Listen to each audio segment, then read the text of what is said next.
কথা কিছুতেই বুঝতে পারি না। তিন ভাই হয়ে তারা কেন যে একে অপরের বিরোধ করে সেটাই আমি বুঝতে পারছি না।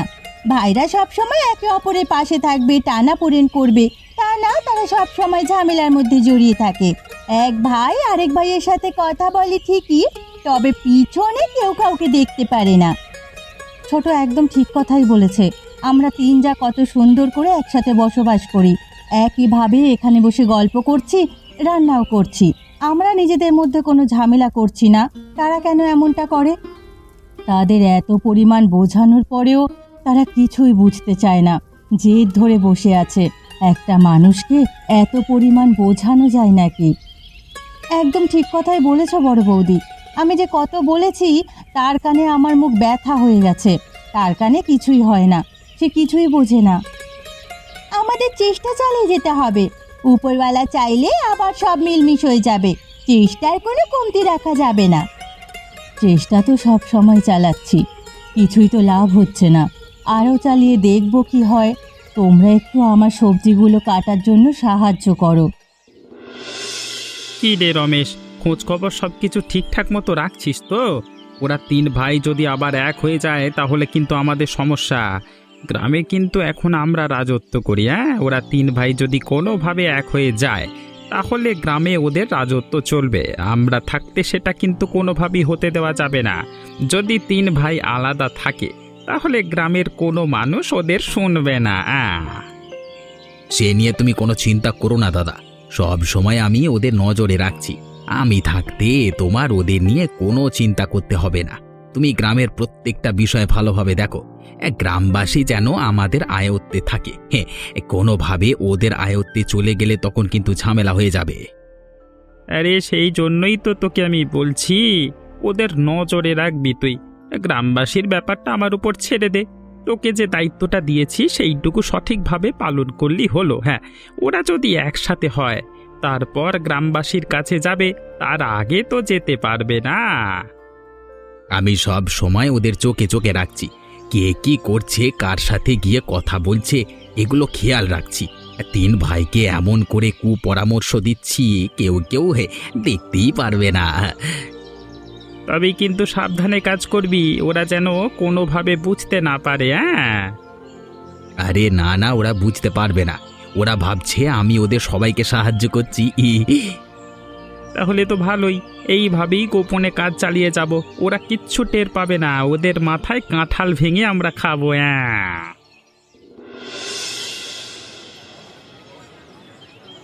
কি গো দাদারা, আজকে হঠাৎ করে তোমাদের দুই বড় ভাইয়ের সাথে দেখা হয়ে গেল। তোমরা বুঝি খাসির মাংস কিনতে এখানে এসেছো? হ্যাঁ, আমরা তো মাংস কিনতে এসেছি। তুইও বুঝি মাংস খাবি? তোরে বুঝি আজকে মাংস খাওয়ানোর স্বাদ জেগেছে তোর? হ্যাঁ, তোমরা দুই বড় ভাই মাংস কিনে আমাকে তো আর দাও না। নিজের মাংস নিজেই খেতে হয়, সেই জন্য মাংস কিনতে আসলাম। এসে দেখি তোমরা দুজন মাংস কিনছো। আমাদের তিন ভাইয়ের মধ্যে তেমন কোনো বিরোধিতা নেই। আমরা চাইলে কিন্তু ভালোভাবে তিন ভাই মিলে মিশে থাকতে পারি। এই যে তিন ভাই আলাদা আলাদা মাংস কিনছি, কত টাকা খরচ হচ্ছে। যদি তিন ভাই আমরা একসাথে থাকি, একসাথে মাংস কিনি, তাতে সস্তায় কেনা যাবে এবং টাকাও কম খরচ হবে আমাদের। কথাটা কিন্তু দাদা খারাপ বলনি। আমরা তিন ভাই শুধু শুধু ঝামেলা করি।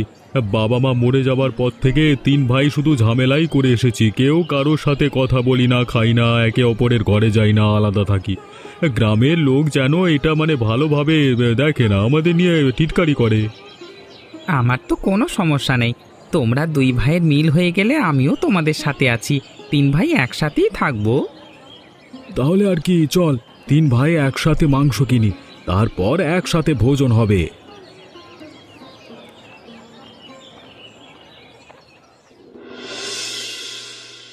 কি গো বাড়ির বউয়েরা, দেখো আমরা তিন ভাই মিলে আজকে একসাথে মাংস কিনে এনেছি।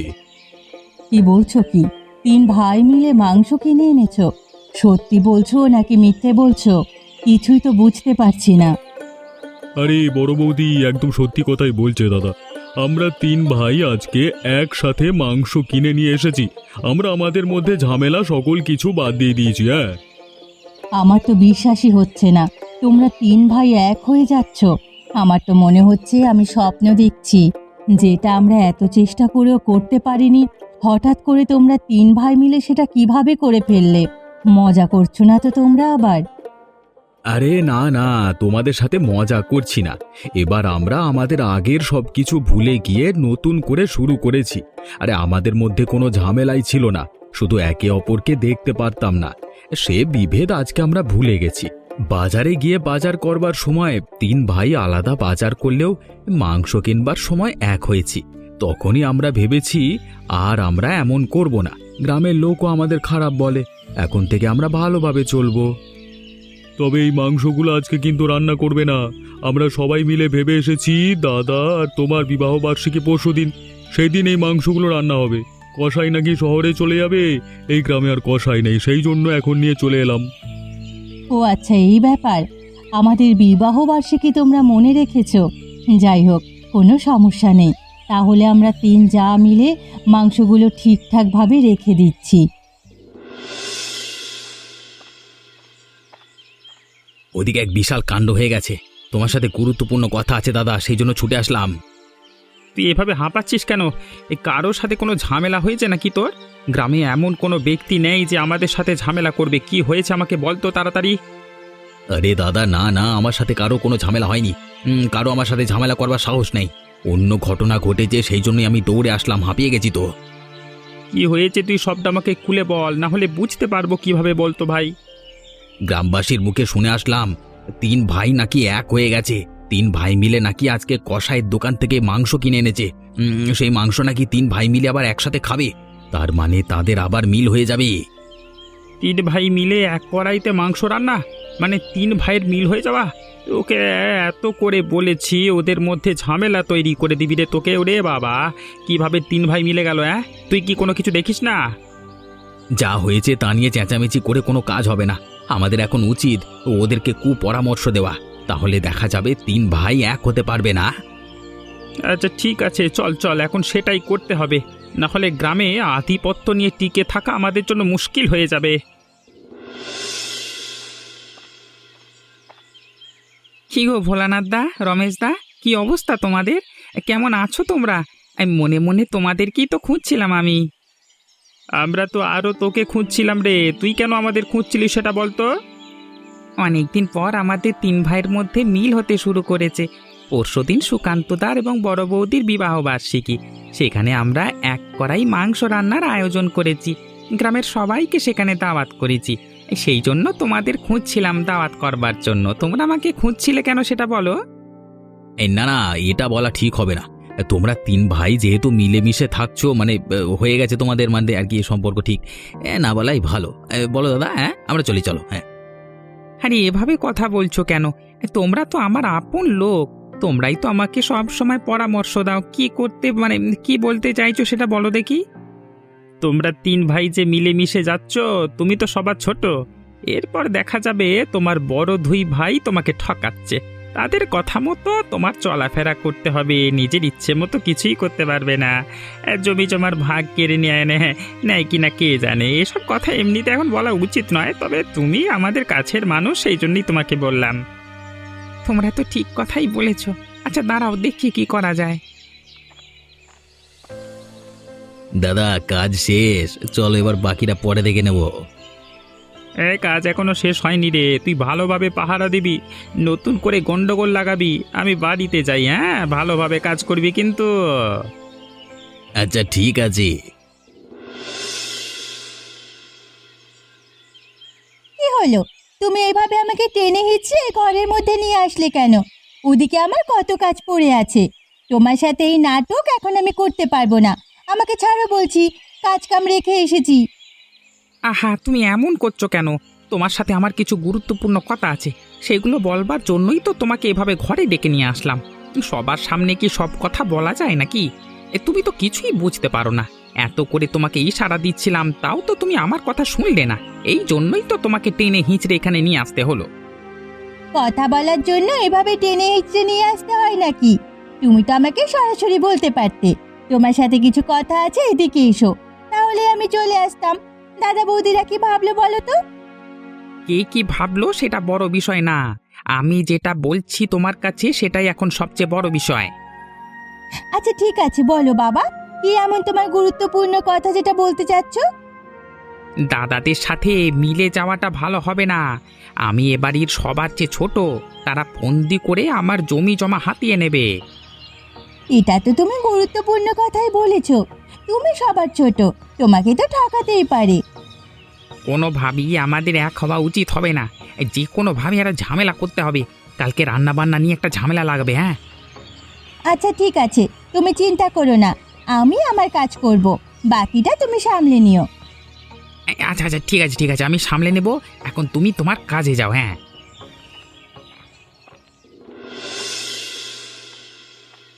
কি গো অনুরাধাদি, কেমন আছো তোমরা? একা একা এভাবে জল টেনে নিয়ে কোথায় যাচ্ছ? কষ্ট হচ্ছে না তোমার?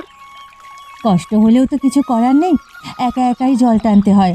একদিন বাদে বাড়িতে একটা বড় অনুষ্ঠান আছে, সেখানে জলের প্রয়োজন, সেই জন্য নদী থেকে ভালো জলগুলো তুলে নিয়ে রাখছি। বাড়িতে তো তোমাদের লোকের অভাব নেই, তুমি কেন একা একা এখানে জল নিতে আসলে? তারাও তো সবাই তোমার সাথে আসতে পারতো।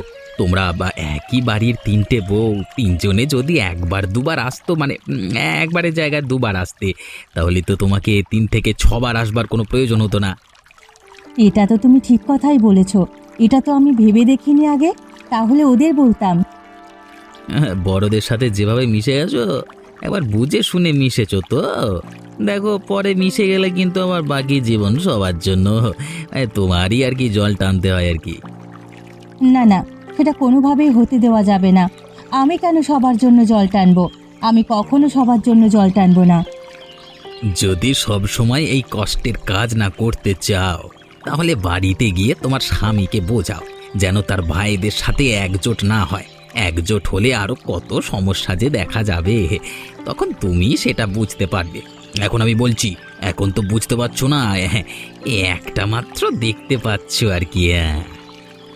আচ্ছা ঠিক আছে, আমি এখনই গিয়ে রতনকে সবটা বলছি।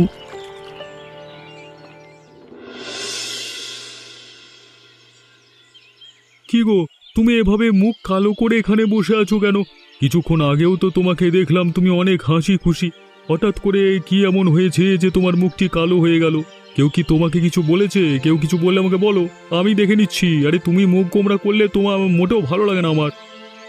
আমরা এতদিন আলাদা আলাদা ছিলাম, সেটাই সবচেয়ে ভালো ছিল। আমি চাই না সবাই একসাথে মিলেমিশে বসবাস করতে, তাহলে দেখা যাবে বাড়ির পুরো কাজ আমাকেই করতে হবে। ছোট বড় কেউই কাজ করবে না, সব কাজ আমার মাথার ওপর পড়বে। তোমারও এ বাড়িতে কোনো দাম থাকবে না। এই বাড়িতে থাকার চেয়ে না থাকাই ভালো। আমি এ বাড়ি ছেড়ে আজই চলে যাব। এসব তুমি কি বলছো? আমি থাকতে বাড়িতে তোমার তো কোনো ঝামেলা হবে না, সব কিছু আমি সামলে নেব, তুমি কোনো চিন্তা করো না। তখন আমাকে বলবে একটু মানিয়ে নাও, তা আমি আগেই বলে দিচ্ছি পারবো না। এখনই আমি এ বাড়ি ছেড়ে চলে যাচ্ছি, তুমি মানিয়ে নিও। সেদিন দাদার বিবাহ বার্ষিকী, আরে এখন যদি এখানে একটা ঝামেলা করি, তাহলে তো সেটা ভালো দেখায় না, আমার উপরে সকল দোষ পড়বে। কি করবে সেটা তুমি ভেবে দেখো। আমি কিন্তু এ বাড়িতে থাকবো না, চলে যাব বলে দিচ্ছি শেষবারের মতো। আচ্ছা ঠিক আছে, দেখো একটা ঝামেলা লাগানো যায় কিনা দেখো। কালকে আবার একটু বাজারে যেতে হবে দাদাদের সাথে, বাড়িতে একটা ঝামেলা লাগবে। আমরা এসে তখন আরও সব কিছু আলাদা করে ফেলবো ঝগড়া করে, ঠিক আছে? আচ্ছা ঠিক আছে, মনে থাকে যেন। আচ্ছা ঠিক আছে, মনে থাকবে। এখন একটু হাসো তো দেখি। কিরে, কেমন অনুভূতি হচ্ছে তোদের দুজনের? এতদিন পর সবাই একসাথে এক জায়গায় খেতে বসতে পারবো, আনন্দ ফুর্তি করতে পারবো, সেটা ভেবে আমার তো অনেক ভালো লাগছে। তোরা দুজনে এমন মুখ গোমড়া করে বসে আছিস কেন? কিছু হয়েছে নাকি তোদের? বড় বৌদি, তোমার সাথে একটা কথা ছিল, আর সে কথাটা খুবই গুরুত্বপূর্ণ। আমারও কিছু কথা আছে, তোমাকে বলবো বড় বৌদি, আর তোমার শুনতে হবে। আচ্ছা ঠিক আছে, একে একে বল, দুজনে বললে তো আর শুনতে পারবো না। ছোট, প্রথমে তুই বল, তারপর অনুরাধার কথা আমি শুনছি। কালকে যে বিশাল বড় কড়াইতে মাংস রান্না হবে, সেটা কিন্তু আমার চুলোয় হবে, আমি আগেই বলে রাখলাম। অন্য কোনো চুলায় আমি কিন্তু রান্না করতে দেব না। না না বড় বৌদি, সেটা কিন্তু হবে না। নদী থেকে জল এনে আমার চুলোর ওখানে রেখেছি, রান্না বান্না আমার ওখানেই হবে। রান্না বান্না নিয়ে তোরা এভাবে পড়লি কেন? রান্না বান্না এক জায়গায় হলেই হলো, তা নিয়ে এত ঝামেলা করার কি আছে? কিছুই তো বুঝতে পারছি না। তোমার বুঝতে হবে না, আমরা বুঝলেই হবে। আমি বলেছি আমার এখানে হবে, তার মানে আমার এখানেই হবে। তোমার যেহেতু সমস্যা নেই, তাহলে আমার এখানেই হোক। বললেই হয়ে গেল নাকি? আমার সমস্যা আছে, আমার চুলায় রান্না হবে। আমি বলে দিচ্ছি, না হলে কোনো রান্নাই হবে না এ বাড়িতে একসাথে। আচ্ছা আচ্ছা, ঠিক আছে, তোরা ঝগড়া করিস না। তোদের দাদারা আসুক, তারপর দেখি কি করা যায়। কি নিয়ে তোমরা এত ঝামেলা করছো সেটা আমাকে বলো, আমি দেখি সমাধান করতে পারি কিনা। আমি কষ্ট করে নদী থেকে জল তুলেছি, আমি চাচ্ছি আমার ওখানটায় রান্না হবে। আমি এবারই ছোট বউ, আমি চাই আমার চুলায় রান্না হোক। সবাইকে আমি নিজে হাতে রান্না করে খাওয়াবো। আমার কোনো সমস্যা নেই, যেখানেই রান্না হোক না কেন, আমার তাতে কি। ওরা যে কেন রান্না বান্না নিয়ে চুলোচুলি নিয়ে ঝামেলা করছে, সেটাই তো আমি বুঝতে পারছি না। সামান্য একটা ব্যাপার নিয়ে তোমরা দুজন এমন করছো কেন, সেটা কি আমি জানতে পারি? সামান্য ব্যাপার হলে আমার ওখানে রান্না হোক না, সমস্যা কোথায় সেটা বলুন তো। আমি এত কষ্ট করেছি, আমি চাই আমার ওখানটায় রান্না হবে। আমি এবারের মেজো বউ, আমার কথার কি কোনো দাম নেই নাকি? অনেক হয়েছে তোমাদের কথা, আমি শুনেছি। তোমাদের কারোর কথায় আমি রাখতে পারবো না। রান্না হবে আমাদের চুলায়। রাধিকার যেহেতু রান্না করতে কোনো সমস্যা নেই, সে যে কোনো জায়গায় রান্না করতে চায়, সেজন্য সেই রান্না করবে তার নিজের চুলায়। এই নিয়ে আমি আর কোনো ধরনের কথা শুনতে চাই না। রতন এবং মাধব, তোদের কোনো কথা আছে? না না, আমাদের কোনো কথা নেই, তুমি যেটা ভালো মনে করো দাদা। আমিও কিছু বলতে চাই না, যেটা ভালো হয় সেটাই করো। তোদের দু ভাইকে এতভাবে বোঝানোর পরেও তোমাদের মাথায় কোনো কথাই ঢুকলো না। এরপর যখন সত্যি সত্যি কিছু ঘটে যাবে, তখন আর আমাদের কিছু বলতে পারবে না।